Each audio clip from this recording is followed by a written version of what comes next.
What's up everyone, it's me, yours truly, John Valencian. Welcome back to Chula Asia Diaries. Mega love shout out mga kapranset. Yes, we are back for another reaction video and this is for their official entry for the Metro Manila Film Festival 2024 My Future You. Ito na nga ang official trailer. Ako nakaka-excite kasi napanood natin yung teaser nito. And para siyang moments of love, yung ganon. Parang future meets the past. At makikita ba sila sa totoong buhay in this movie. Yan ang ating abangan. And of course, the kilig of Francet for this MMFF 50 entry. Nako, nakaka-excite to. And of course, alam ko excited na kayo. Kaya naman, before we proceed, if you're new to this channel, please don't forget to like our video and also subscribe to Chula Asia Diaries. So tingnan natin kung anong meron sa full trailer para mas mabigyan tayo ng more context and storyline ng kanilang pinakabagong movie for Metro Manila Film Festival. Let's go! Check this out. Alright, we are playing in 3, 2, 1, go. Ito na guys. Regal Films pala to. Ang Francet this year. Ito na. Kasi diba magkaiba sila ng year? Mahigit 8 bilyon. 8 billion sa dinami-dami ng tao sa mundo, paano mo hahanapin ang para sa'yo? Hi, Libra girl. Hello, Aquaman. Cam to cam? Agad-agad? Nakaloka yung cam to cam. Hold on guys. Alam mo, naloko talaga sa cam to cam. Kasi yung panahon ng parang 90s yan eh. Na kapag sa Yahoo Messenger, kapag nagkakipag-chat ka, cam to cam agad. Ibang cam to cam na kasi ngayon 2024. Charis. One. Ay! May no. May pa-slow mo naman pala pa nag-open ng camera. Cute! Thank you. Cute ka rin naman. Ha? A story across space and time. Grabe naman ang voice over. 2009 pa yan, oh. Ano to, prank? 2009 pa yung cam to cam. Parang 1999 dapat. Bangag ka ba? 2024 na dyan. Baka kaya nangyayari sa atin to for us to correct something in our past. This generation's next love team. Seth Federline and Francine Diaz. Will changing the past give you the future you want? Ay, grabe. In fairness, ang ganda nung storyline. Hindi siya yung unique na storyline kasi may mga ganito ng tema of movie. But I know that Regal will put something else, diba? Another flavor of this kind of genre.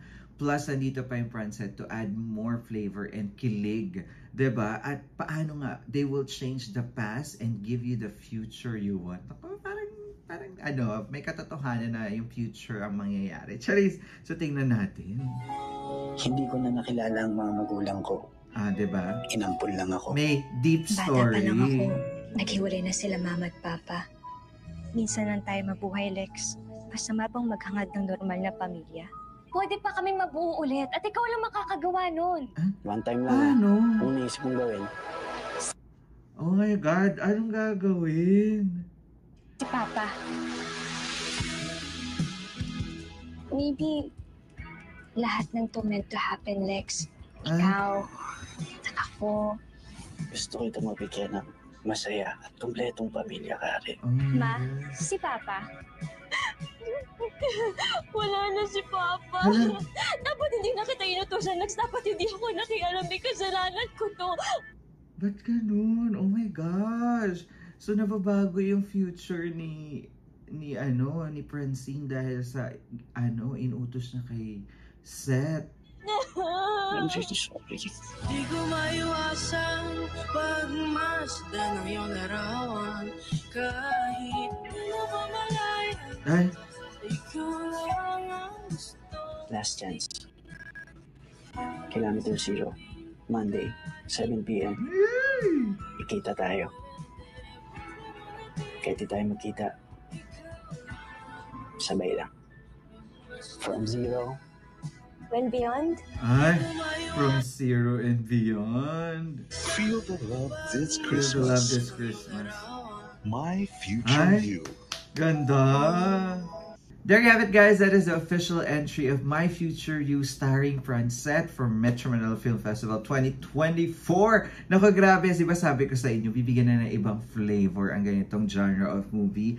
At nakita naman natin, oo nga, they're changing the future dahil lahat ng ginagawa or inuutos na kay Seth or yung ginagawa ni Seth sa past, nagbabago ang future ni Francine. At nako, magkikita kaya sila sa Kilometer Zero? Yan ang ating aabangan. At syempre parang may heavy drama din to, no? Bukod sa kilig at love team or love story, merong heavy drama magaganap. At tingnan natin kung i-break nila yung time and beyond. At talaga makikita sila sa movie. Naku, kwento niya yan sa akin kasi baka walang international screening here in Malaysia, so hindi pa natin mapapanood agad-agad. Kaya naman, i-comment down below ninyo ano bang inaabangan nyo para sa movie na ito.